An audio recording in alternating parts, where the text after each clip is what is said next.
Bismillahirrahmanirrahim. Alhamdulillahirabbil alamin wassalatu wassalamu ala sayyidina Muhammadin wa ala alihi wa ashabihi ajmain, amma ba'du.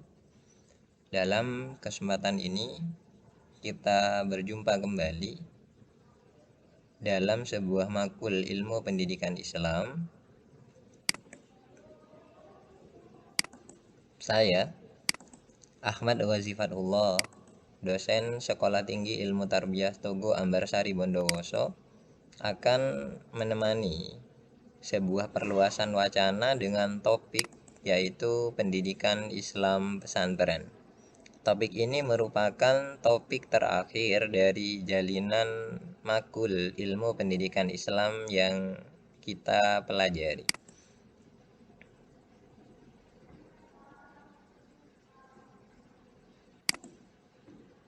Capaian pembelajaran kita pada pertemuan kali ini adalah bagaimana mahasiswa mampu menganalisis dan menjelaskan pendidikan Islam pesantren dalam konteks ilmu pendidikan Islam.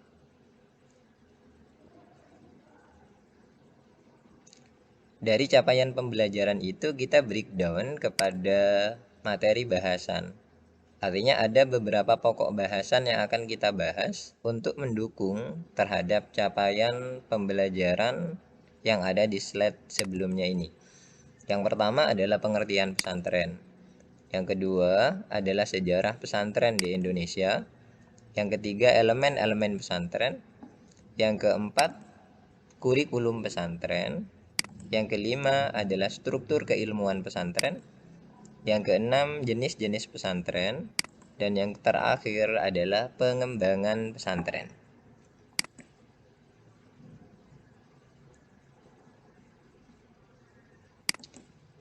Kita mulai bahasan kita dengan sebuah disclaimer. Artinya titik pijak yang akan menjadikan pengembangan wacana kita tentang pesantren menjadi lebih terarah dan sistematis.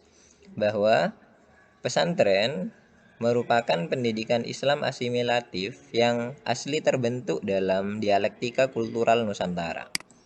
Menurut Nurholis Majid, pesantren adalah lembaga indigenous Indonesia. Artinya lembaga yang keluar atau lahir dari rahim asli Nusantara. Dari sini kita mulai terlebih dahulu dengan memahami pengertian pesantren. Pengertian pesantren secara bahasa adalah berasal dari bahasa Sanskerta yaitu pe dan santrian. Artinya tempat orang ahli agama. Santri berasal dari bahasa sastri yang artinya ahli kitab suci agama Hindu. Dari situ kemudian kita berupaya untuk memperluas bahasan kepada pengertian pesantren secara istilah, yaitu lembaga pendidikan Islam tradisional untuk mempelajari ajaran Islam agar diamalkan dengan menekankan pentingnya akhlak sebagai pedoman perilaku sehari-hari. Dalam pengertian yang disampaikan oleh Kiai Haji Abdurrahman Wahid, lembaga pendidikan Islam tradisional ini ditambah dengan istilah non-formal. Kemudian selanjutnya sejarah pesantren. Sejarah pesantren itu ada beberapa hal penting yang membuat sejarah pesantren kita reduksi dalam beberapa kata. Yang pertama adalah tertua. Sebagai lembaga indigenes yang formasinya kita kenal masyhur di kalangan Islam dan momentum kemunculannya ditentukan atau dirilis ya oleh para senior Wali Songo. Ada beberapa mengatakan bahwa pesantren didirikan pertama kali oleh Sunan Maulana Malik Ibrahim di Gresik. Kemudian ada juga yang mengatakan bahwa pesantren didirikan pertama kali oleh Sunan Ampel. Dari sini kemudian kita memilih kata tertua ya, di Nusantara. Kemudian yang kedua, pesantren itu tradisional. Artinya ia menjunjung tinggi terhadap tradisi dan adat istiadat yang telah mengakar di dalam masyarakat. Kemudian yang ketiga adalah asimilatif. Asimilatif itu adalah hasil dari dialektika kultural sosial masyarakat Nusantara. Mulai dari tradisi yang dibangun oleh animisme dan dinamisme, Hindu-Buddha, dan kemudian itu tidak semuanya langsung dibabat habis oleh Islam, namun dimasukkan ruh keislaman meskipun secara bentuk tetap dalam tradisi yang dibangun oleh masyarakat terdahulu. Dari situ kemudian kita masuk kepada bahasan elemen-elemen pesantren. Elemen-elemen pesantren ini adalah elemen-elemen yang membentuk pesantren dalam kenyataan eksistensialnya. Artinya, elemen-elemen ini membentuk secara utuh terhadap keberadaan pesantren. Yang pertama dan yang paling penting adalah kiai. Kiai posisinya di dalam pendidikan pesantren adalah sebagai pengasuh. Ia mengasuh, kemudian melindungi, pengayom, mengayomi, pengajar, mengajar, dan secara lebih gampang kita tahu bahwa kiai itu poros dari proses pendidikan pesantren itu sendiri. Artinya kiai itu pusat, sentral dari pesantren itu sendiri. Kemudian yang kedua adalah santri. Santri dalam posisi ini adalah orang yang datang ke pesantren, mereka belajar kepada kiai dan menetap di pesantren. Dalam relasinya dengan kiai, biasanya santri itu memiliki sebuah relasi namanya relasi patronase. Dalam relasi patronase itu, santri berposisi sebagai klien, sedangkan kiai berposisi sebagai patron. Dari sini terbentuk sebuah ketundukan total dan kepatuhan total dari santri kepada kiai. Kemudian relasi antar kiai dengan santri dalam relasi edukasi itu kemudian dimediasi oleh kitab kuning sebagai materi, sebagai kurikulum, dan bahkan sebagai struktur keilmuan pendidikan pesantren itu sendiri. Dari kitab kuning ini kemudian ada elemen keempat yaitu asrama. Asrama itu biasanya dalam pendidikan pesantren dikenal dengan istilah pondok. Sehingga masyhur kalau pesantren itu frasenya itu digabungkan dengan pondok pesantren. Pondok atau asrama itu adalah tempat para santri menetap selama proses pendidikan di pesantren. Kemudian yang terakhir atau yang kelima itu adalah masjid. Masjid itu tempat ibadah para santri selama mereka di pesantren. Artinya karena pesantren merupakan lembaga pendidikan Islam, maka tempat ibadah merupakan sesuatu yang tidak bisa dipisahkan secara total. Sehingga mau tidak mau masjid itu menjadi sesuatu yang sentral posisinya dalam pendidikan pesantren. Kemudian yang selanjutnya adalah kurikulum pesantren. Kurikulum pesantren itu adalah kitab kuning.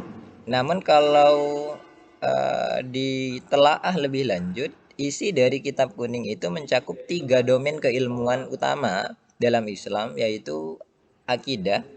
Akidah ini berkaitan dengan keyakinan. Kemudian yang kedua adalah syariah. Syariah itu berkaitan dengan ajaran dalam Islam yang berkaitan dengan mana yang boleh dilakukan, mana yang tidak boleh dilakukan, mana yang wajib, mana yang haram. Kemudian selanjutnya adalah akhlak. Akhlak itu mengatur terhadap hubungan dengan Allah Subhanahu wa taala, atau hubungan dengan sesama manusia, atau hubungan dengan alam semesta. Dari ketiganya ini kitab kuning membahas dalam 3 cakupan utama dari domain keilmuan di pesantren itu sendiri. Kemudian struktur keilmuan pesantren. Struktur keilmuan pesantren ini sebetulnya hasil dari bagaimana kitab kuning itu dipetakan, dan pemetaannya menghasilkan beberapa paradigma atau model bagaimana Kitab Kuning itu membangun pengembangan nalar bagi santri. Yang pertama adalah bayani. Artinya bayani itu adalah keilmuan pesantren yang bersumber pada bahasa sebagai medium utama eksplorasinya. Maksud dari struktur keilmuan bayani ini, di mana keilmuan itu membangun pengembangan wacananya bertumpu kepada bahasa. Dari sini akan muncul ada nahu, kemudian ada sorof, ya. Dan ilmu alat yang lainnya biasanya dikenal di pesantren itu biasanya dikasih atau diberikan kepada santri pada masa awal. Pada masa awal. Karena apa? Karena kebanyakan struktur keilmuan pesantren adalah struktur keilmuan bayani. Mulai dari Al-Quran dan hadis, kemudian tafsir, kemudian fikih, kemudian akhlak, tauhid, dan lain sebagainya itu adalah struktur keilmuan yang ada dalam lingkup struktur keilmuan pesantren yang bayani. Kemudian yang kedua adalah irfani. Irfani ini adalah struktur keilmuan pesantren yang bersumber pada ketersingkapan batin sebagai medium utama eksplorasinya. Ada ketersingkapan batin itu lebih dikenal dengan istilah kasyaf atau ilmu laduni. Biasanya keilmuan pesantren dalam lingkup irfani ini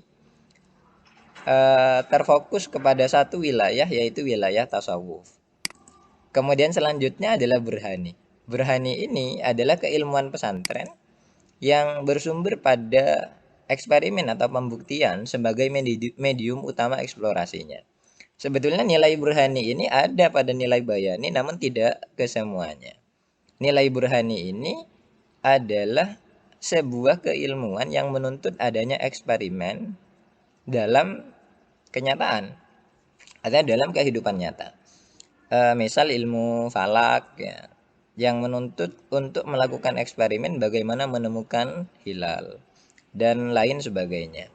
Ketiganya ini sebetulnya dibangun oleh epistemologi keilmuan yang digagas oleh Abu Al-Jabiri, ya, Al-Jabiri, ya, seorang filsuf dari Maghrib, ya.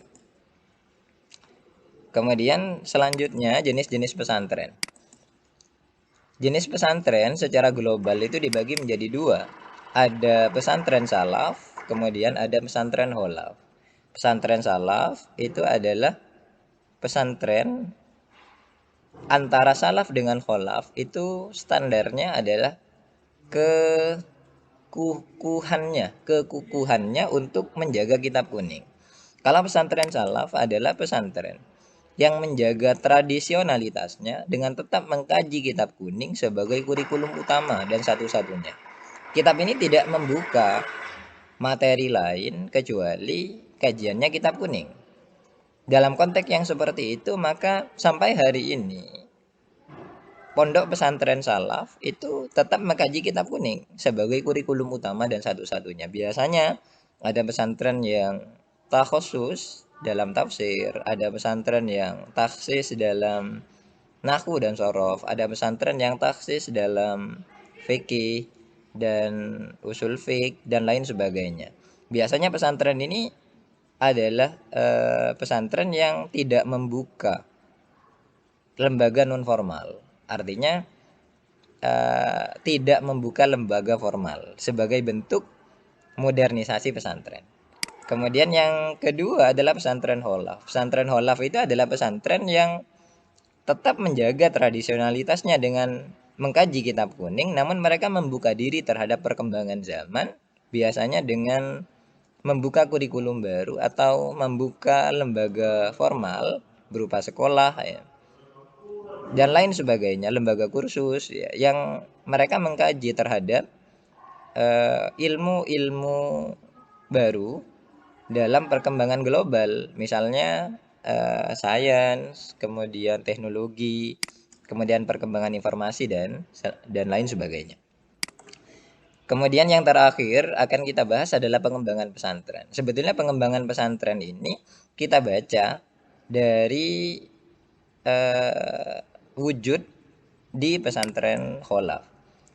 pesantren Kholaf itu ia melakukan modernisasi terhadap pesantren, dan modernisasi pesantren itu merupakan bentuk pengembangan pesantren setelah mereka melakukan transformasi atau bentuk dialogis dengan perkembangan-perkembangan zaman yang biasanya mereka memegang sebuah prinsip, yaitu al-muhafadzatu ala qadimis sholih wal akhdhu bil jadidil aslah.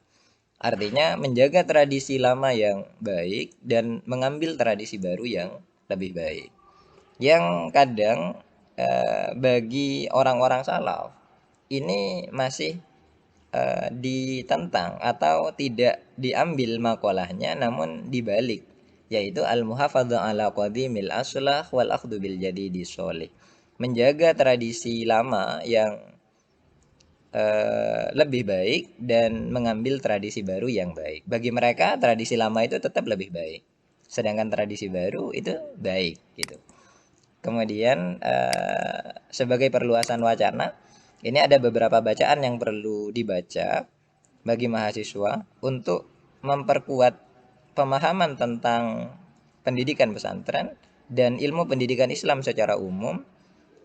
Ini ada dinamika pemikiran tentang pendidikan Islam, ada pendidikan Islam, tradisi dan modernisasi di tengah tantangan milenium. Kemudian ada rekonstruksi pendidikan Islam, ada sejarah sosial intelektual Islam dan institusi pendidikannya, dan yang terakhir ini punya saya, membahas pada 2022 kemarin adalah spiritual teaching dalam kode etik keguruan, rekonstruksi totalitas peran guru dalam relasi kiai santri pada pendidikan pesantren. Dan akhirnya dari kami, kalau ada hal yang kurang berkenan, kami minta maaf dan terima kasih. Dan bila ada permasalahan yang butuh untuk dikonfirmasi, maka bisa disampaikan melalui tulisan. Dan akhirnya, wassalamualaikum warahmatullahi wabarakatuh.